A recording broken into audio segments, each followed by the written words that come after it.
India marts की management को अपने साथ कनेक्ट करने की कोशिश करते हैं। दिनेश अग्रवाल हमारे साथ जुड़ चुके हैं। दिनेश जी बहुत बहुत शुक्रिया, thank you very much. Sir मैं आपके नंबर देख रहा था, आपका रेवेन्यू बढ़ा है, आपका ऑपरेशन प्रॉफिट बढ़ा है, आपके प्रॉफिट भी बढ़ा है, बट मार्जिन जो सर स्लाइटली डिप है। सर इसकी वजह बता सकते हैं? मार्जिन है मेरे पास जो डिटेल है उसमें 25% है वाई बेसिस पर, पहले 28 थे, तो ये 3% का कट की वजह बता दीजिए सर। तो अगर आप देखिए पिछले साल काफी एक्सपेंशन किया है सेल्स में और प्रोडक्ट एंड टेक्नोलॉजी में और क्लाइंट सर्विसिंग में। करीब 900 एम्प्लॉइज हमने ऐड किए हैं, क्योंकि 2021 में और 2022 में कोविड की अनसर्टेनिटी के चलते हमने काफी इन्वेस्टमेंट्स रोक रखे थे और 2022 के एंड में हमने ये इन्वेस्टमेंट्स दोबारा शुरू करी थी।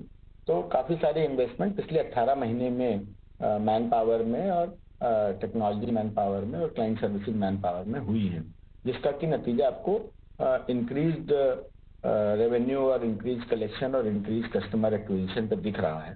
और उसी वजह से मार्जिन में थोड़ा प्रेशर, क्योंकि हमारा कलेक्शन तो आता है अपफ्रंट और खर्चा तुरंत हो जाता है, लेकिन revenue slowly and slowly flow करता है थ्रू डिफर्ड रेवेन्यू।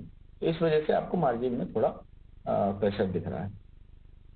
सवाल मेरा कलेक्शन से जुड़ा हुआ ही है। कलेक्शन ग्रोथ की अगर बात करें, ऑफकोर्स मार्जिन्स में हमने कंसर्न्स देखे हैं, लेकिन कलेक्शन ग्रोथ आपके कोर बिजनेस के लिए लगातार एक्सेलरेट होती हुई नजर आ रही है। यहाँ पर आगे ग्रोथ स्ट्रेटेजी क्या है और क्या लगता है आपको आगे कलेक्शन ग्रोथ कितनी बढ़त दिखाएगी? तो देखिए, कलेक्शन ग्रोथ के दो पार्ट हैं। अगर 31% का कलेक्शन ग्रोथ या 30% का देखें तो उसमें एक तो ये लाइक टू लाइक नहीं है, क्योंकि पिछले साल हमने बिजी एक्वायर किया था और बिजी करीब अप्रैल के महीने में एक्वायर किया था, तो करीब वहां से 45 करोड़ की 50 करोड़ की कलेक्शन एडिशनल आई है। Otherwise like to like basis पे देखेंगे तो ये 24-25% की कलेक्शन ग्रोथ है, जो कि इन लाइन ही है। थोड़ी सी इंक्रीज हुई है क्योंकि हमारा नंबर ऑफ कस्टमर्स काफी बड़े हैं। अगर आप देखें पिछले सालों में हम करीब 5000 कस्टमर प्रति क्वार्टर ऐड करते थे। इस पिछले गए बीते साल में हमने करीब 8000 से ऊपर कस्टमर प्रति क्वार्टर ऐड किए हैं, तो जिसकी वजह से थोड़ा कलेक्शन बढ़ा हुआ है और शायद आने वाले समय में भी थोड़ा बढ़ा ही रहेगा। राइट। मिस्टर अग्रवाल, Q4 में आपकी एक और अच्छा कॉन्फिडेंट जो दिख रहा है वो ये दिख रहा है कि आपकी आरपू ग्रोथ देखने को मिली और आपने कोई बड़ा प्राइस हाइक भी नहीं लिया था। सो किस वजह से ये जंप आरपू में दिख रहा है और क्या लेवल सस्टेन करने चाहिए आरपू के?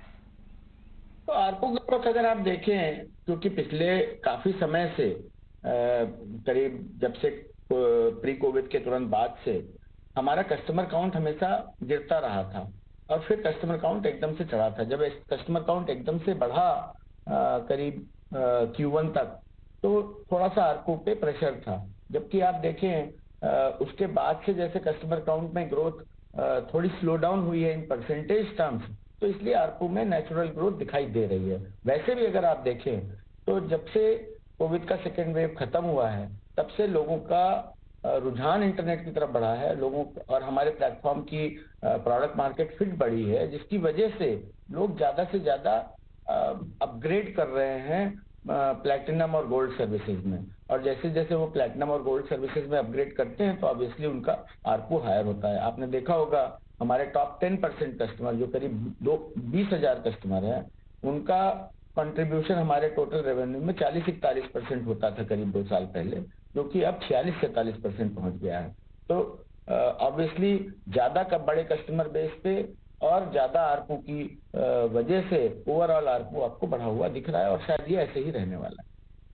अब आपके बिजनेस एक्सपेंशन जो कि अलग अलग ज्योग्राफीज में आपने किया है, वहां पर किस तरह के कंट्रीब्यूशन, किस तरह के प्रदर्शन नजर आ रहे हैं, उस पर थोड़ी सी आप अपने आउटलुक हमारे साथ शेयर करें। न्यू ज्योग्राफीज में इनिशियल रिस्पांस कैसा मिला है और कितना कंट्रीब्यूशन न्यू ज्योग्राफीज में नजर आ रहा है? और प्राइस हाइक के सिनेरियोज अगर देखें, आपकी स्ट्रैटेजी इस वक्त प्राइस हाइक को लेकर क्या है? तो बिल्कुल सही कहा आपने।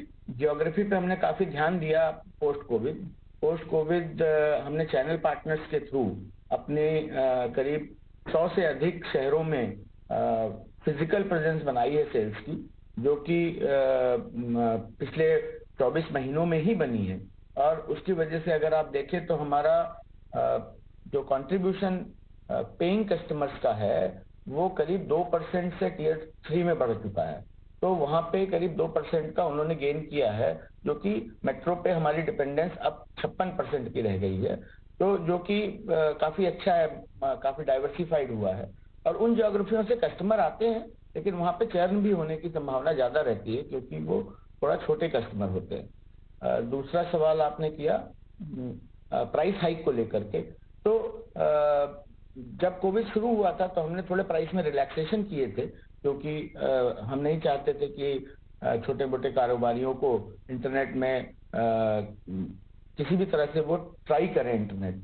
और वो शायद प्राइस हाइक, वो जो प्राइस डिस्काउंट्स हमने डाले थे, वो प्राइस डिस्काउंट्स अब विड्रॉ करने का समय आ गया है, तो धीरे धीरे करके हम करेंगे। दिनेश जी, वैसे तो आपकी कंपनी ऑलमोस्ट डेट फ्री जैसी है, लेकिन फिर भी मैं थोड़ा कैपेक्स के बारे में जानना चाहता हूँ। इस समय कोई कैपेक्स डेडिकेटेड निकाला हुआ है या फिर जो चल रहा है पुराने वाला, अगर उसकी कुछ डिटेल दे पाए आप मेरे को? नहीं, अभी तो कोई कैपेक्स है नहीं। कोई अगर M&A अपॉर्चुनिटी होगी सामने से तो वही होगा। उसके अलावा जो भी नॉर्मल ऑफिस के रूटीन और कंप्यूटर के खर्चे होते हैं वही कैपेक्स में जाते हैं। उसके अलावा कोई बड़ा कैपेक्स है नहीं।